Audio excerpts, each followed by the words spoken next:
हाँ भाई, देखो ये लास्ट क्वेश्चन था जो करना था, ठीक है। क्या पूछा था इस सवाल में? देखो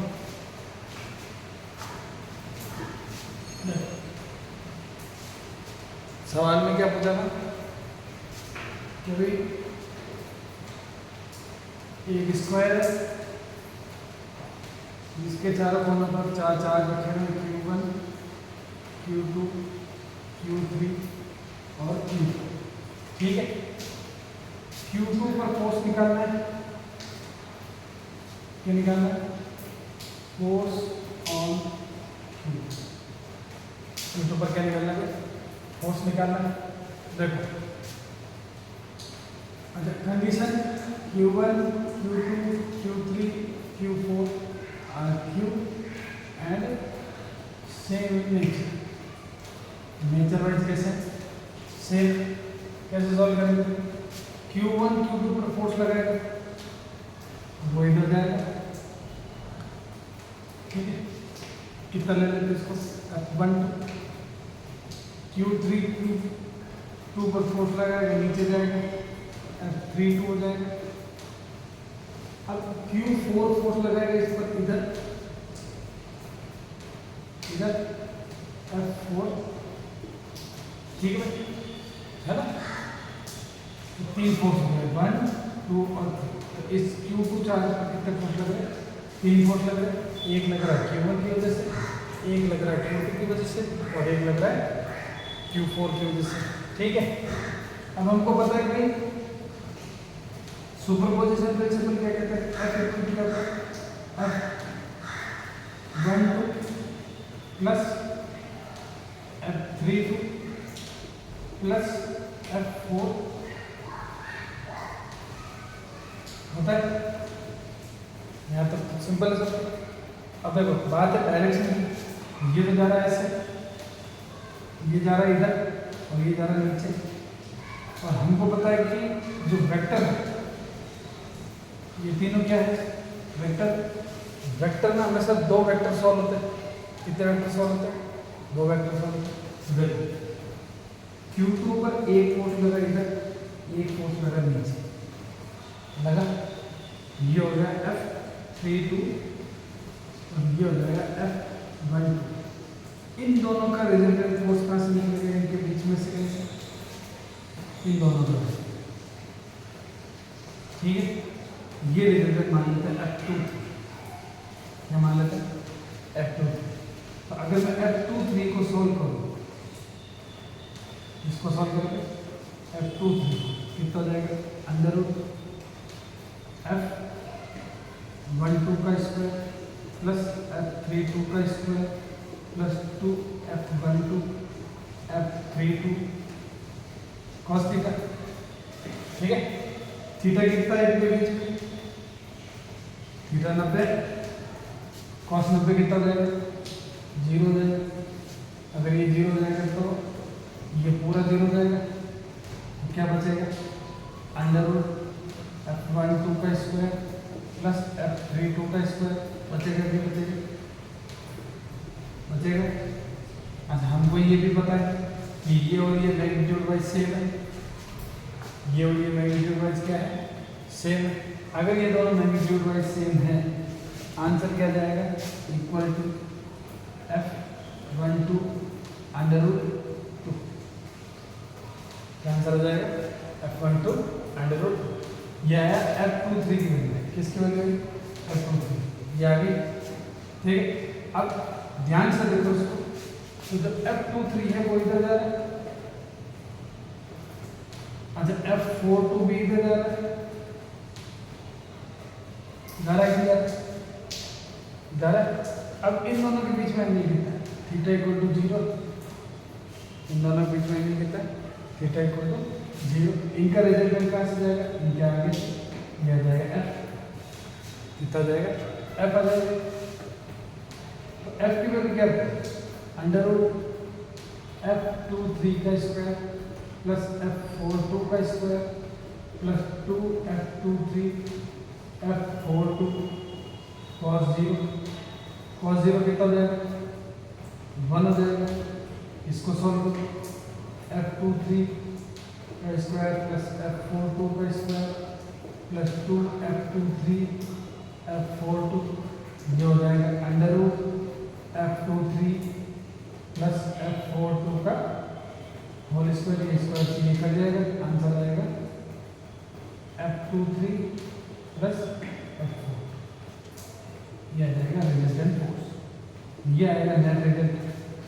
ठीक है, f23 की वैल्यू कितनी अंडर रूट 2 f12, f24 की वैल्यू कितनी आएगी f24 की वैल्यू आएगी k q2 q4 अपॉन ये डिस्टेंस कितना आ जाएगा ये वाला पाइथागोरस से, ये a है ये a है, ये कितना जाएगा a रूट 2 का होल स्क्वायर, कितना जाएगा a रूट 2 का होल स्क्वायर, ये दोनों वैल्यू यहाँ रखेंगे, आंसर आ जाएगा। मतलब नहीं है सिंपल, हमको ये पता लगा कि फॉर्मूला एक ही है k q1 q2 upon r, और वेक्टर का यूज करके अपन इसको सॉल्व कर सकते हैं, है ना, बिल्कुल सिंपल है। ठीक है, देखो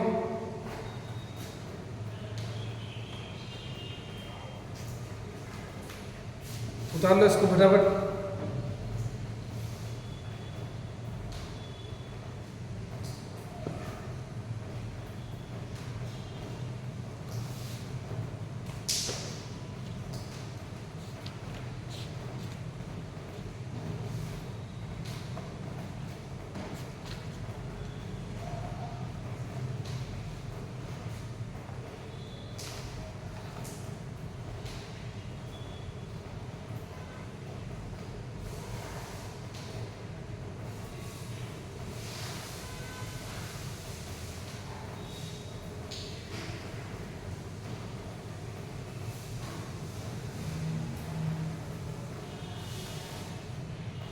ठीक है, चलो अब देखो एक सवाल और, ठीक है। अच्छा इसमें दूसरा सवाल अपन ने क्या दिया था कि भाई एक स्क्वायर, इसके सेंटर पे एक चार्ज है Q0 और चार चार्ज रखे हैं इसके वर्टिसेस पे Q1 Q2 Q3 और Q रखें, ठीक है। अरे Q0 पर रिजल्टेंट फोर्स निकालना, कैलकुलेट रिजल्टेंट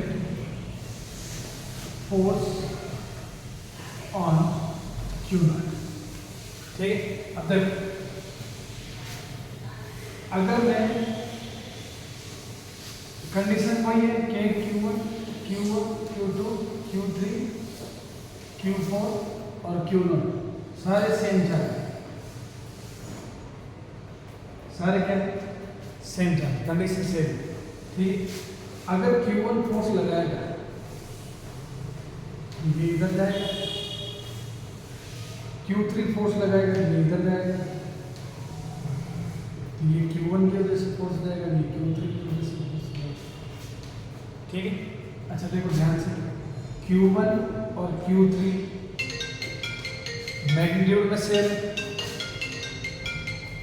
मैग्नीट्यूड में क्या है सेम, लेकिन डायरेक्शन में दोनों अपोजिट, F1 और ये, तो इनका जो रिजल्टेंट आएगा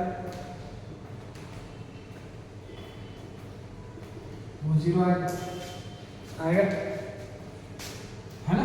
ये दोनों सेम मैग्नीट्यूड है और डायरेक्शन में अपोजिट है, तो इनका रिजल्टेंट 0 आ जाएगा। इसकी वजह से Q4 की वजह से F4 इधर आ जाएगा, Q2 की वजह से F2 इधर आ जाएगा। फिर से ध्यान से देखो, तो F2 और F4 मैग्नीट्यूड में इक्वल है, अच्छा डायरेक्शन में दोनों फिर से अपोजिट है, इनका रिजल्टेंट भी क्या आएगा 0 आएगा। अगर मैं net force on Q0 calculate करूं तो आंसर कितना आएगा 0, आंसर कितना आएगा, है ना। ये दोनों अपोजिट, ये दोनों अपोजिट, ये दोनों एक दूसरे को कैंसिल कर देंगे, ये दोनों एक दूसरे को कैंसिल कर देंगे। आंसर क्या है? 0 आएगा। मतलब नहीं, ठीक है। अच्छा, अब थोड़ा सा एक चीज को ध्यान से समझना कि अगर मैं एक इक्विलेटरल ट्रायंगल लूं, Q1, Q2, Q3 और यहाँ पे Q0 रख दे, यहाँ फोर्स निकालना है। कौन सा ट्रायंगल लेना है? Equilateral triangle.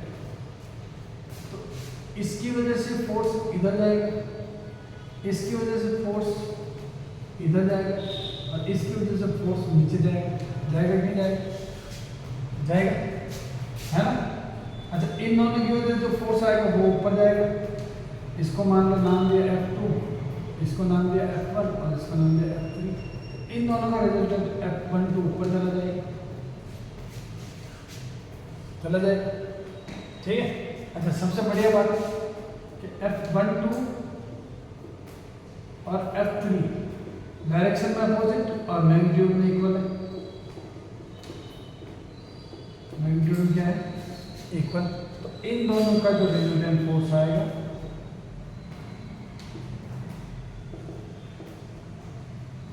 वो भी क्या आएगा? 0। वो भी क्या आएगा? 0। अच्छा, ऐसे कैसे अपन एक रेक्टेंगल लेके देखें, क्या लेके देखें? रेक्टेंगल। रेक्टेंगल के सेंटर पे फोर्स निकालें तो फिर से Q1, Q2, Q3 और Q4। इसकी वजह से फोर्स इधर, इसकी वजह से फोर्स इधर, इसकी वजह से इधर और इसकी वजह से उधर। फिर से रिजल्टेंट क्या है? 0। फिर से रिजल्टेंट क्या है? 0। अच्छा, एक चीज और देखो, अगर मैं स्फेरिकल बॉडी ले लूं, मान लो एक चार्ज यहाँ रखा है, एक चार्ज यहाँ रखा है, इसकी वजह से फोर्स इधर जाएगा, इसकी वजह से इधर आएगा, फिर से यहाँ रिजल्टेंट क्या आएगा? 0। रिजल्टेंट क्या आएगा? 0। तो अब सवाल ये है कि हम कहना क्या चाहते हैं भाई? अपन कहना क्या चाहते हैं? तो पहले तो इसको उतारो, फिर उतारो इसको, फर्स्ट उतारो इसको, दूसरा उतारो इसको और तीसरा उतारो ये और फोर्थ नंबर उतारो ये, ठीक है। पहला तो उतारो स्क्वायर, फिर इक्विलेटरल ट्रायंगल, फिर रेक्टेंगल और ये स्फीयर, ठीक है।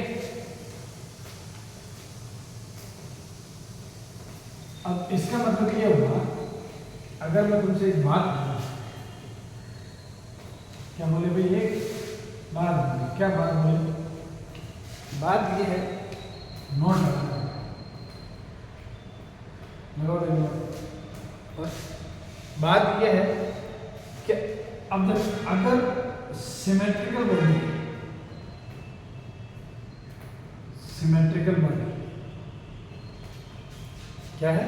सिमेट्रिकल बॉडी मतलब इसको ध्यान से देखो, स्क्वायर को अगर बीच में से काटेंगे तो दोनों से इक्विलेटरल ट्रायंगल में भी सेम है ना। तो अब ये मत कहना है भाई सिमेट्री का मतलब क्या होता है ना, ये तो बहुत ही खराब बात हो जाएगी। तो अगर सिमेट्रिकल बॉडी है और उसमें सेम चार्ज है, यहाँ पे वो क्या बोलते हैं? लाइक चार्ज है, तो इसके सेंटर में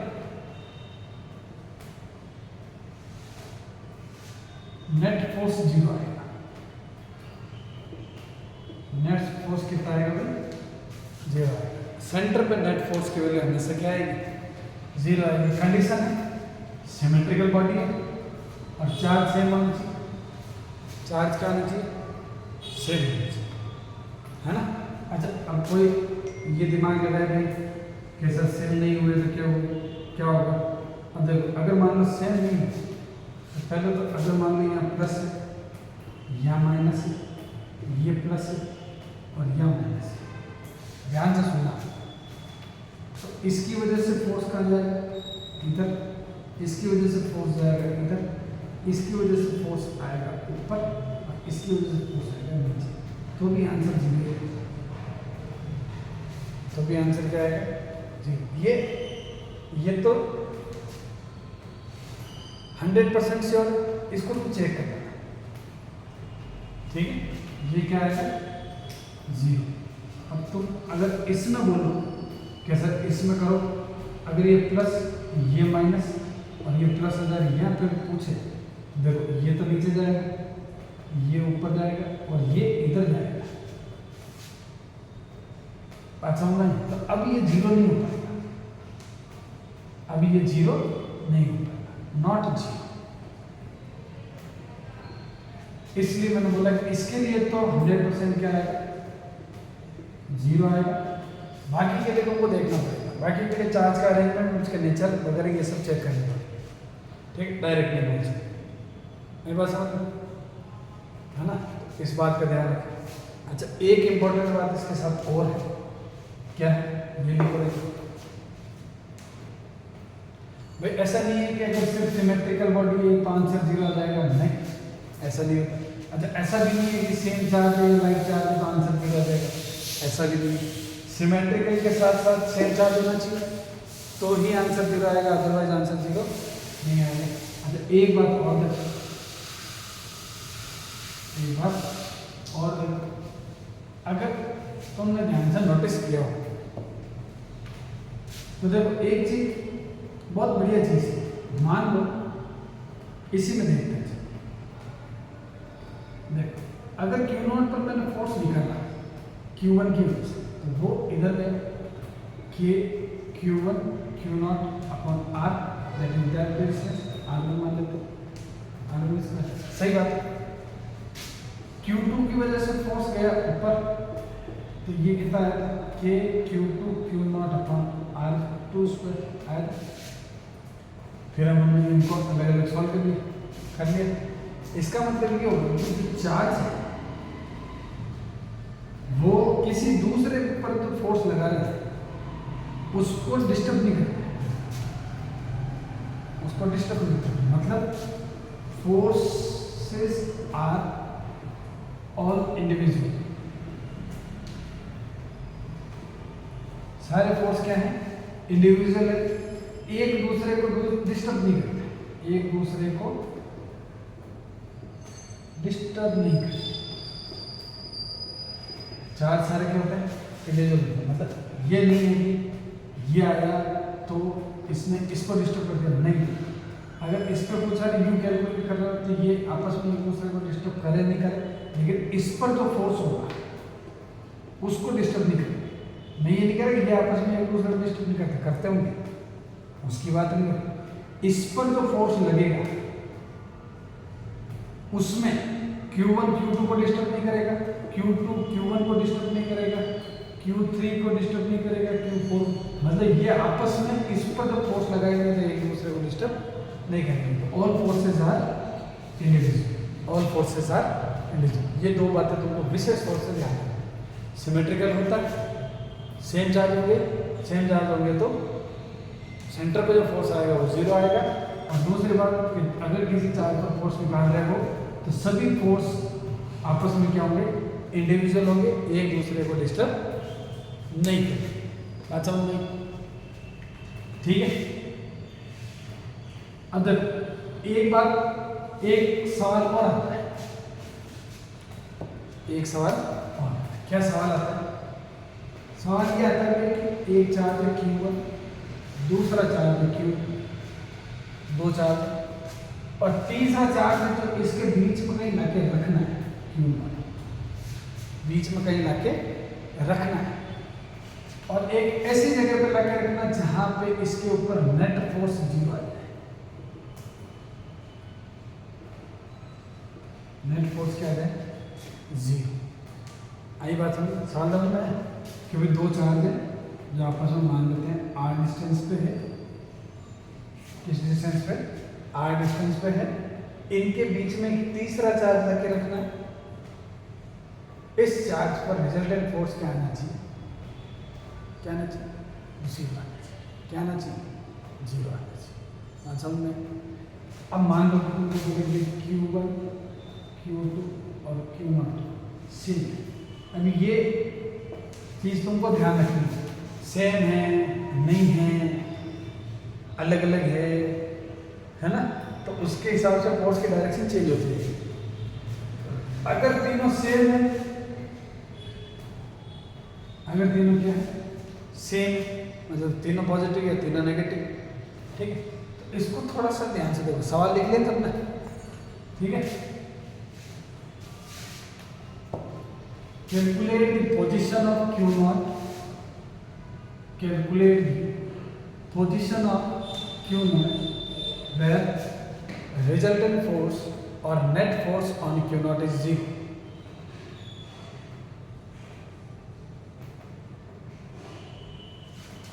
On the line joining axis of Q1 and Q2, ठीक है। अब मान लो कि ये R है, टोटल डिस्टेंस कितना है R है, ठीक है। तुमने क्या करा कि Q0 को Q1 से A डिस्टेंस पे ला कर रख दिया, कहाँ ला कर दिया A डिस्टेंस पे ला कर दिया, तो ये कितना बचा R माइनस ए। देखो बोर्ड वाले थोड़ा सा ध्यान देना, जो बोर्ड में पेपर देने जा रहे हैं उसका, उसके लिए बता रहा हूँ, थोड़ा ध्यान देना। देखो है ना, अपन हाई फाई बात नहीं कर रहे अभी, क्या अपन जेई पढ़ लेंगे, नीट पढ़ लेंगे, अपन बोर्ड की बात करें, है ना, स्टिक टू बोर्ड। वैसे पिछले 2 साल में तो पेपर थोड़ा अजीब ही आया, लेकिन फिर भी ठीक है। अब F की वैल्यू कितनी निकालनी है 0, रिजल्टेंट फोर्स कितना निकालना है 0 निकालना है। इसका मतलब अगर मैं बोलूँ कि F इक्वल टू कितना आना चाहिए, तो F1 not plus F2 not की वैल्यू क्या आनी चाहिए 0, ठीक है। Q2 की वजह से फोर्स इधर लगेगा, Q1 की वजह से फोर्स इधर लगेगा। बोर्ड वाले विशेष तौर से ये जो सीरीज मैंने चालू करी है, ये पढ़ाना चालू करा है, ये स्पेशल मैंने बोर्ड के लिए चलती है, ठीक है। इसमें अपन एनसीईआरटी के सारे एग्जाम्पल करेंगे, सारी एक्सरसाइज करेंगे, ठीक है, और टॉपिक वाइज अपन सिलेबस कवर करेंगे, ठीक है। चलो, तो F की वैल्यू कितनी है under root F1 naught square F2 naught square 2 F1 naught F2 naught cos 180, cos 180 की वैल्यू कितनी -1, अब तो याद हो ही गया होगा, cos 180 की वैल्यू कितनी -1, ये माइनस आ जाएगा F10 F20, ठीक है। ये क्या हो जाएगा F1 not minus F2 not का होल स्क्वायर, यहाँ लोड आ जाएगा, ये स्क्वायर से लोड कर जाएगा F, तो F की वैल्यू कितनी आ जाएगी F1 not minus F2 not, ठीक। सवाल में दिया है कि नेट फोर्स कितना आना चाहिए 0 आना चाहिए, तो नेट फोर्स आएगा 0, F1 not minus F2 not, F1 not किसके इक्वल हो जाएगा F2 नॉट हो जाएगा, ठीक है। F1 नॉट क्या है, Q1 की वजह से फोर्स कितना कि Q1 Q naught upon A square equal to K Q1 Q naught upon R minus A का होल स्क्वायर, ठीक है। के से के कट जाएगा, Q नॉट से Q नॉट कट जाएगा, ये बच जाएगा Q1 by A square equal to Q2 by R minus A का होल स्क्वायर, ठीक है। कोई दिक्कत सिंपल। अब ए की वैल्यू और आर की वैल्यू सॉल्व हो जाएगी, ठीक है, ये तो आता ही होगा। इसको सॉल्व करना, क्वेश्चन में वैल्यू दे रखी होगी, वैल्यू पुट करना, आंसर निकल जाएगा, ठीक है भाई। तो जो ए आएगा वो क्या आएगा, डिस्टेंस फ्रॉम Q1 आएगा, और R माइनस ए जो आएगा वो क्या आएगा, डिस्टेंस फ्रॉम Q2 आएगा, ठीक है। उतारो देखो।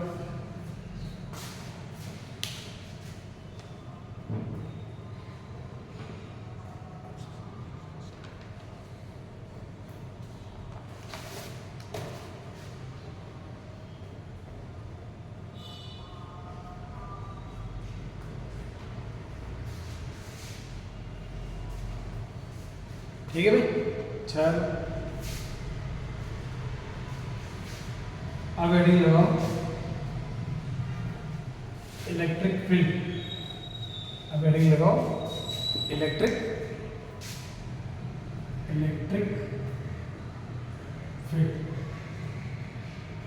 ठीक है भाई, हेडिंग लगाओ इलेक्ट्रिक फील्ड। ठीक, ये पढ़ेंगे अपन नेक्स्ट लेक्चर।